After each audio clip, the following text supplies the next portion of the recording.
Only the commonplace was repulsive to her, and no one would have accused Bazarov of being commonplace.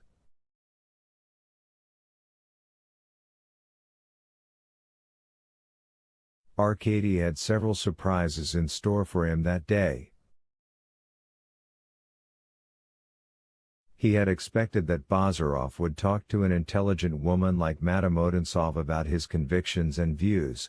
She herself had expressed a desire to hear the man who dares to believe in nothing, but instead of that Bazarov talked about medicine, about homeopathy and about botany.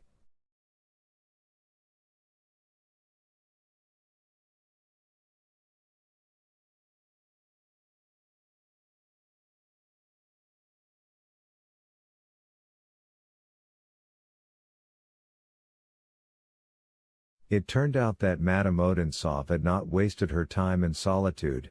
She had read a number of good books and herself spoke an excellent Russian.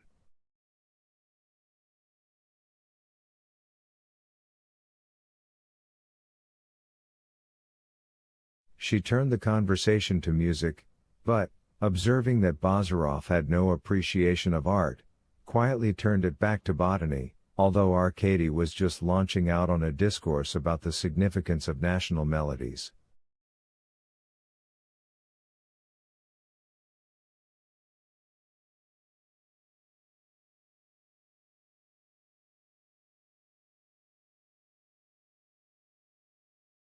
Madame Odintsov continued to treat him as though he were a younger brother. She seemed to appreciate his good nature and youthful simplicity, and that was all.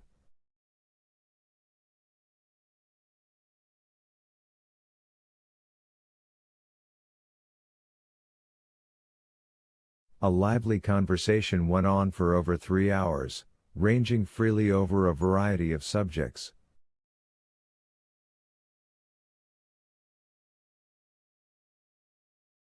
At last the friends got up and began to take their leave.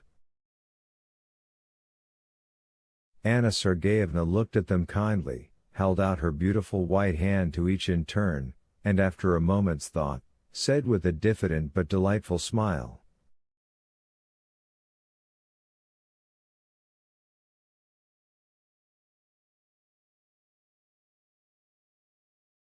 "If you are not afraid of being bored, gentlemen, come and see me at Nikolskoe."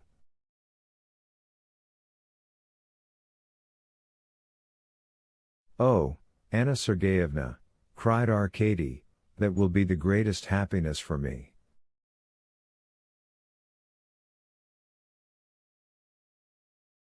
"And you, Monsieur Bazarov?" Bazarov only bowed, and Arkady had yet another surprise. He noticed that his friend was blushing.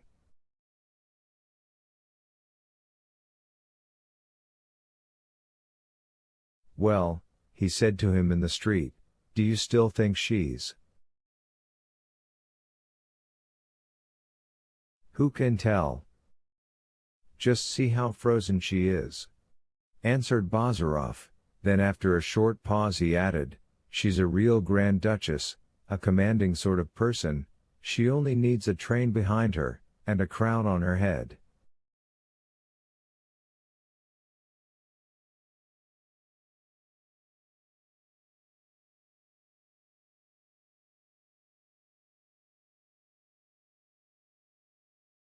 "Our Grand Duchesses can't talk Russian like that," observed Arkady. "She has known ups and downs, my lad, she's been hard up." "Anyhow, she's delightful," said Arkady. "What a magnificent body," went on Bazarov. "How I should like to see it on the dissecting table."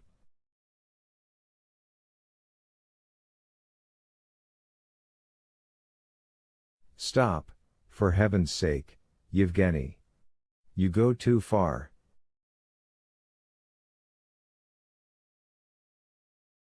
"Well, don't get angry, you baby. I meant it's first rate. We must go to stay with her." When? Well, why not the day after tomorrow? What is there to do here? Drink champagne with Kukshina? Listen to your cousin, the liberal statesman? Let's be off the day after tomorrow. By the way, my father's little place is not far from there. This Nikolsko is on the X road, isn't it? Yes. Excellent. Why hesitate? Leave that to fools and intellectuals. I say, what a splendid body. 3 days later the two friends were driving along the road to Nikolsko. The day was bright and not too hot, and the plump post horses trotted smartly along, flicking their tied and plaited tails.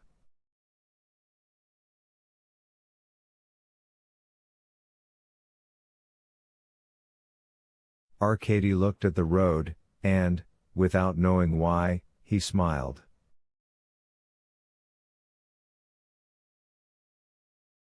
Congratulate me, exclaimed Ozerov suddenly.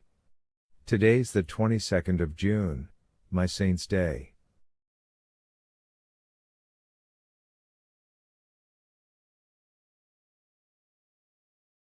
Let us see how he will watch over me.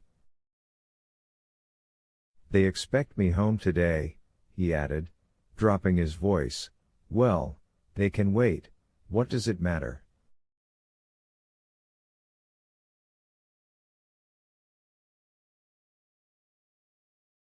Chapter 16. The country house in which Anna Sergeyevna lived stood on the slope of a low hill not far from a yellow stone church with a green roof, white columns, and decorated with a fresco over the main entrance, representing the resurrection of Christ in the Italian style.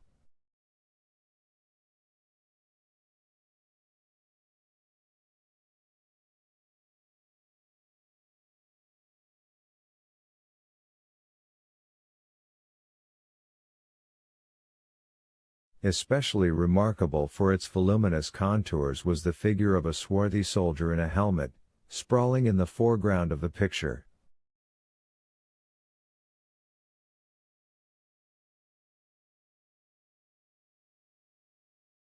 Behind the church stretched the long village street with chimneys peeping out here and there from thatched roofs.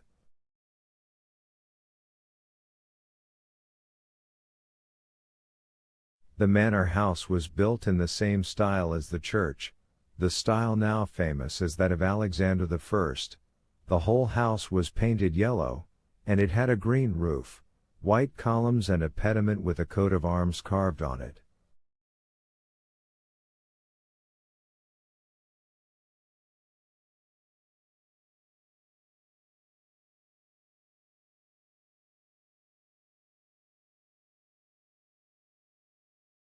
The provincial architect had designed both buildings according to the instructions of the late Odintsov, who could not endure, as he expressed it, senseless and arbitrary innovations.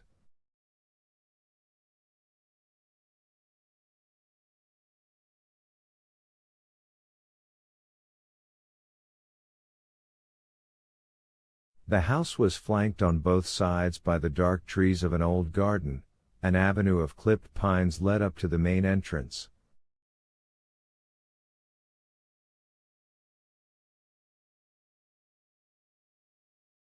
Our friends were met in the hall by two tall footmen in livery. One of them ran at once to fetch the butler.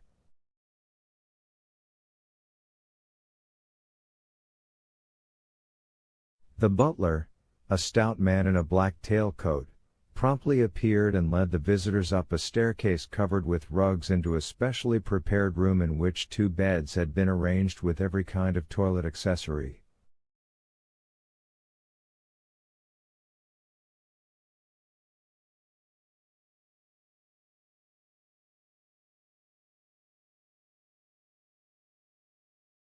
It was evident that order reigned in the house, everything was clean, and there was everywhere a peculiar dignified fragrance such as one encounters in ministerial reception rooms.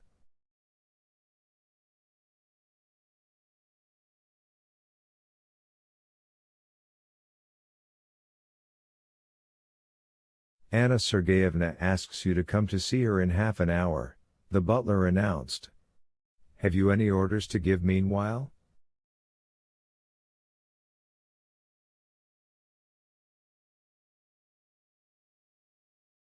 No orders, my good sir, answered Bazarov, but perhaps you will kindly trouble yourself to bring a glass of vodka.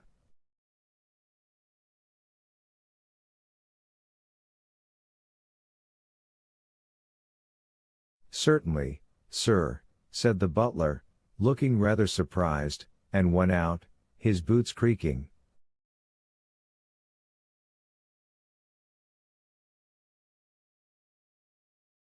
What grand genre, remarked Bazarov, that's what you call it in your set, I think.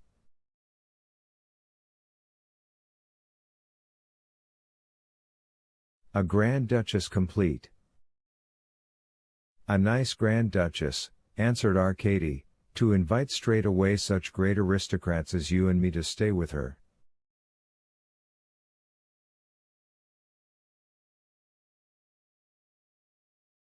Especially me, a future doctor and a doctor's son, and grandson of a village priest, you know that, I suppose, a village priest's grandson, like the statesman Speransky, added Bazarov, after a brief silence, pursing his lips. Anyhow, she gives herself the best of everything, this pampered lady.